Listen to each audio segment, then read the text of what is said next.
Esse corte aqui eu tenho certeza que todo mundo conhece. É o filé de costela, ou bife ancho na Argentina, ribeye nos Estados Unidos, entrecô na França.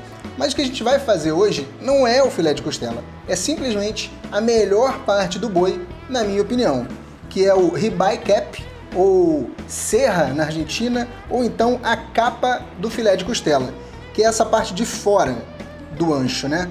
No meio a gente tem o ribeye, o ojo de bife, e por fora a gente tem a serra, que é disparado o melhor sabor que tem no animal.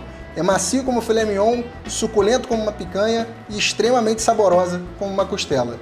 Esse não é um corte muito comum de você encontrar separado para vender, né? Porque normalmente a boutique de carne, o açougue, o supermercado não vai querer tirar a serra e deixar somente a parte do lombo para venda, porque aí desvaloriza o corte, para eles é mais complicado vender.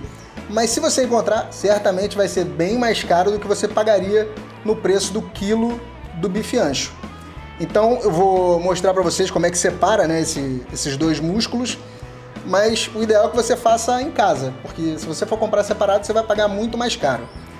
Enquanto eu vou separar aqui as duas partes, coloca nos comentários aí, na sua opinião, qual é a melhor parte do boi, qual é o melhor corte bovino para a gente fazer no churrasco. Então aqui eu preciso separar essa parte de cima. Você vê que é bem fácil de você identificar onde separar, né? Porque ela tem uma membrana que separa a parte do ribeye cap, a parte da capa do filé de costela, do ojo de bife.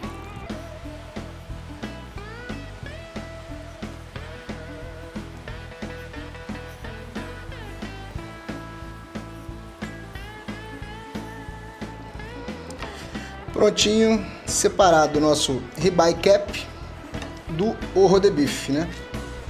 Do miolo do ancho. Então agora eu vou limpar e a gente já vai levar para a grelha.